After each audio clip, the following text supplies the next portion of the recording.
অগপ বিজেপির জোটে পঞ্চায়েত নির্বাচনের প্রস্তুতি চূড়ান্ত। হাইলাকান্দির 3 বিধায়কের কারণে জেলার সার্বিক উন্নয়ন ব্যাহত হয়েছে বলেন অগপ জেলা সভাপতি আবুল ফজল বড়ভুইয়া। আসন্ন পঞ্চায়েত নির্বাচনে বিজেপির সঙ্গে মিত্রতা করে প্রতিদ্বন্দ্বিতা করবে অসম গণ পরিষদ অগপ। ইতিমধ্যেই নির্বাচনী প্রস্তুতি প্রায় সম্পন্ন করেছে দলটি। হাইলাকান্দিতেও বিজেপির সঙ্গে আসন সমঝোতা করে জেলা পরিষদ সমষ্টি নির্ধারণ করা হবে। হাইলাকান্দির দলীয় কার্যালয়ে এক সাংবাদিক বৈঠকে এই তথ্য জানান অসম গণ পরিষদ দলের হাইলাকান্দি জেলা কমিটির সভাপতি আবুল ফজল বড়ভুইয়া। তিনি বলেন, জেলার 5টি আঞ্চলিক পঞ্চায়েত ও জেলা পরিষদ বোর্ড বিজেপি অগপ মিত্র জোটের দখলে থাকবে, তা এক প্রকার নিশ্চিত। সংবাদ সম্মেলনে পঞ্চায়েত নির্বাচনের রণকৌশল সম্পর্কে কথা বলতে গিয়ে আবুল ফজল বড়ভুইয়া হাইলাকান্দি জেলায় অতীতের দুর্নীতি চিত্র তুলে ধরেন। তিনি অভিযোগ করে বলেন, বিগত দিনে জেলার বিভিন্ন উন্নয়নমূলক প্রকল্পে ব্যাপক দুর্নীতি হয়েছে। বিশেষ করে বিরোধী দলের 3 বিধায়কের দিকে ইঙ্গিত করে তিনি বলেন, তাদের কারণেই জেলার সার্বিক উন্নয়ন ব্যাহত হয়েছে। তিনি আরও বলেন, জব কার্ডের সামগ্রী ক্রয়ের বিলের মধ্যে বিধায়ক জাকির হোসেন লস্করের পুত্রের নাম রয়েছে, যা সাধারণ মানুষকে বঞ্চিত করেছে। তিনি হুঁশিয়ারি দিয়ে বলেন, পঞ্চায়েত নির্বাচনের প্রচারে আরও বহু গুরুত্বপূর্ণ তথ্য প্রকাশ্যে আনা হবে, যাতে দুর্নীতির আসল চিত্র জনগণের সামনে স্পষ্ট হয়। কংগ্রেসের তীব্র সমালোচনা করে আবুল ফজল বড়ভুইয়া বলেন, ডিভোটার সমস্যা, ওয়াকফ বিল সমস্যা, এনআরসি ইত্যাদির মূল কারণ কংগ্রেস। তারাই এই সমস্যা বীজ বপন করেছিল। তবে তিনি স্পষ্ট করে জানান যে অসম গণ পরিষদ এসব ক্ষেত্রে বিজেপির সঙ্গেই থাকবে এবং জোটবদ্ধভাবে নির্বাচনে লড়বে। দলীয় কার্যালয়ে অনুষ্ঠিত এক অনুষ্ঠানে অসম গণ পরিষদের কেন্দ্রীয় কমিটির অনুমোদিত বেশ কয়েকটি নিয়োগপত্র প্রদান করা হয়। জেলা সভাপতি আবুল ফজল বড়ভুইয়া এই নিয়োগপত্র তুলে দেন নতুন দায়িত্বপ্রাপ্ত নেতৃবৃন্দের হাতে। নতুন নেতৃত্বের মধ্যে রয়েছেন ছাত্র পরিষদের হাইলাকান্দি জেলা কমিটির সভাপতি জাহিদ হাসান মজুমদার, উপসভাপতি রহমতুল্লাহ লস্কর ও আফতার হোসেন চৌধুরী, কার্যকরী সভাপতি মুজিবুর রহমান লস্কর এবং মহিলা পরিষদের সভানেত্রী নাজমা বেগম চৌধুরী প্রমুখ। দলীয় কমিটির পক্ষ থেকে নবনিযুক্ত নেতৃবৃন্দকে অসমিয়া গামছা দিয়ে সংবর্ধনা জানানো হয়। অসম গণ পরিষদ দলের পাত্রী এবং ভগ্নী সংগঠন অসম ছাত্র পরিষদ হাইলাকান্দি জেলা কমিটির অনুমোদনপত্র প্রদানের জন্য ছাত্র পরিষদের নবনির্বাচিত জেলা সভাপতি জাহিদ হোসেন এবং কার্যকারী সভাপতি, সাধারণ সম্পাদক এই 3 জনকে জেলা অফিসে ওনাদের নিযুক্তিপত্র এবং অনুমোদনপত্র গ্রহণ করার জন্য আহ্বান করা হয়েছিল। ওনারা এসেছেন, ওনাদের হাতে সেই অনুমোদনপত্র তুলে দেওয়া হয়েছে। এবং আমার ভগ্নী সংগঠন, আমার দলের ভগ্নী সংগঠন অসম মহিলা পরিষদের হাইলাকান্দি জেলা কমিটি, যেটা 16/2/2025 তারিখে মহিলা পরিষদের পর্যবেক্ষকদের উপস্থিতিতে সাধারণ সভার মাধ্যমে যেটা গঠন হয়েছিল, সেটারও অনুমোদনপত্র নবনির্বাচিত সভানেত্রী এবং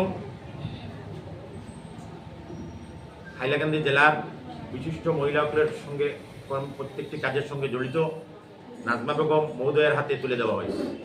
তো সেই উদ্দেশ্যে আজকে আমি ওনাদেরকে ডেকেছিলাম এবং বিশেষ করে আগন্তুক পঞ্চায়েত নির্বাচন নিয়ে আজকে অসম গণপরিষদ দলের হাইলাকান্দি জেলা দলীয় স্থিতি স্পষ্ট করতে একটি প্রেস কনফারেন্সের আহ্বান করা হয়েছে। দেখুন, আজকে মেইন প্রেস কনফারেন্সের আমাদের মূল উদ্দেশ্যটা হলো যে আপনারা জানেন আজকে আসাম ইলেকশন কমিশন বিকাল 5টার সময় নির্বাচন ঘোষণা সম্পর্কে একটি প্রেস কনফারেন্সের আহ্বান করেছেন। তো আমরা নিশ্চিত যে বিকাল 5টার সময় গোটা আসামের মধ্যে পঞ্চায়েত নির্বাচনের ঘোষণা হয়ে যাবে। সেই পরিপ্রেক্ষিতে আমার অসম গণপরিষদ দল এবং দলের ভাতৃভগ্নী সংগঠন বিগত হাইলাকান্দি জেলা কমিটি অনুমোদন হওয়ার পর থেকেই বিভিন্ন রকম রণকৌশল প্রস্তুত স্বরূপ হাইলাকান্দি জেলায় আগন্তুক পঞ্চায়েত নির্বাচনে অংশগ্রহণ সম্পর্কে প্রস্তুতি গ্রহণ করেছে। সেই প্রস্তুতি স্বরূপ অসম গণপরিষদ দলের সম্মানীয় সভাপতি শ্রী অতুল বরা মহাশয়, কার্যকরী সভাপতি শ্রী কেশব মহন্ত মহাশয় এবং দলের লোকসভার সম্মানীয় সাংসদ শ্রী ফণীভূষণ চৌধুরী মহাশয় এবং রাজ্যসভার সাংসদ শ্রী বীরেন বৈশ্য মহাশয় এবং দলের কেন্দ্রীয়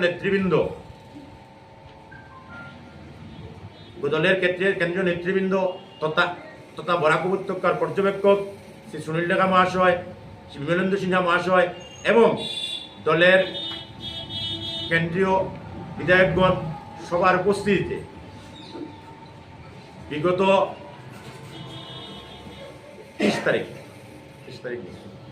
30 তারিখ অসম গণপরিষদ দল এবং ভারতীয় জনতা পার্টির রাজ্যিক সভাপতি শ্রী দিলীপ শইকীয়া মহাশয় এবং আসামের সর্বকালের সর্বশ্রেষ্ঠ জনপ্রিয় মুখ্যমন্ত্রী তথা এনডিএর নেতা ডক্টর হিমন্ত বিশ্ব শর্মার মার্গদর্শনে এবং অসম গণপরিষদ দলের সম্মানিত সভাপতি শ্রী অতুল বরা মহাশয় এবং ভারতীয় জনতা পার্টির রাজ্যিক সভাপতি শ্রী দিলীপ শইকীয়া মহাশয়ের দ্বয়ের উপস্থিতিতে এক মিত্র দলের ন্যাশনাল ডেমোক্রেটিক অ্যালায়েন্সের একটি বৈঠক বিজেপির রাজ্যিক কার্যালয়ে অনুষ্ঠিত হয়। সেখানে আগন্তুক পঞ্চায়েত নির্বাচনে অসম গণপরিষদ দল এবং ভারতীয় জনতা পার্টি মিত্রতার ভিত্তিতে গোটা আসামের মধ্যে পঞ্চায়েত নির্বাচনে অংশগ্রহণ করবে বলে নিশ্চিত হয় এবং সেটার একটা প্রতিলিপি উভয় দলের অসম গণপরিষদ দলের সম্মানিত সভাপতি তথা আসাম সরকারের মাননীয় মন্ত্রী শ্রী অতুল বরা মহাশয়ের স্বাক্ষরিত এবং ভারতীয় জনতা পার্টির রাজ্যিক সভাপতি শ্রী দিলীপ শইকীয়া মহাশয়ের স্বাক্ষরিত একটি দুইটি মিত্র দলের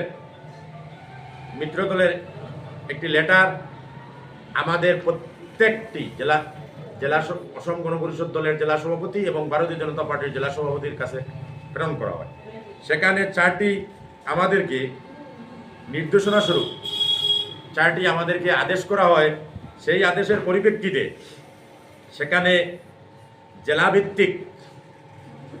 জেলাভিত্তিক একটা যৌথ কর্ণধার সমিতি গঠন করার সিদ্ধান্ত গ্রহণ করা হয় সেই বৈঠকে এবং সেটা রাজ্যিক সভাপতি অসম গণপরিষদ দলের রাজ্যিক সভাপতি এবং বিজেপির রাজ্যিক সভাপতি দিলীপ শইকীয়ার অনুমোদন সাপেক্ষে সেই কমিটি আগন্তুক পঞ্চায়েত নির্বাচনের সমগ্র প্রক্রিয়া পরিচালনা করবে বলে সিদ্ধান্ত গ্রহণ করা হয়েছে। সেই পরিপ্রেক্ষিতে আমরা অসম গণপরিষদ দল হাইলাকান্দি জেলায় আমি আমার দলের প্রত্যেকটি হাইলাকান্দি জেলার 2টি বিধানসভা সমষ্টির অন্তর্গত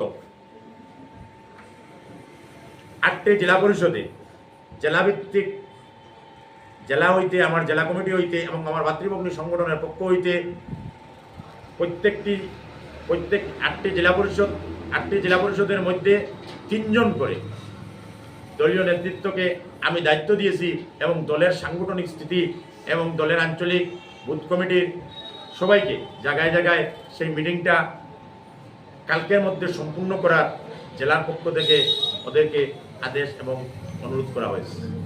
সেই হিসাবে আগন্তুক পঞ্চায়েত নির্বাচনের এই প্রস্তুতি আমরা গ্রহণ করেছি। অসম গণপরিষদ দল হাইলাকান্দি জেলায় মিত্রতার ভিত্তিতে যেগুলা সিট পাবে সেইগুলা আমরা দখল করার জন্য আমরা নির্বাচনে ঝাঁপিয়ে পড়ার জন্য সম্পূর্ণ প্রস্তুতি স্বরূপ কয়েকটি নির্দেশিকা আজকে বিকালের মধ্যেই আউট হয়ে যাবে জেলা। সেগুলার উপরে ভিত্তি করে আপনাদেরকে আমার প্রেস মিডিয়া ভাইদেরকেও আগামীকালকে বলবো, তো আপনারা সেখানে উপস্থিত হবেন। সেখানে আমরা রাজনৈতিক প্রত্যেকটি কথাগুলো দেখতে পারবেন।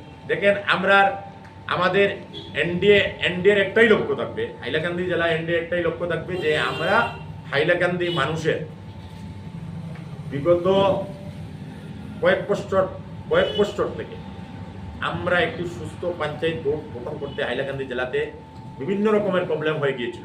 আমরা অন্যের উপরে ভিত্তি করি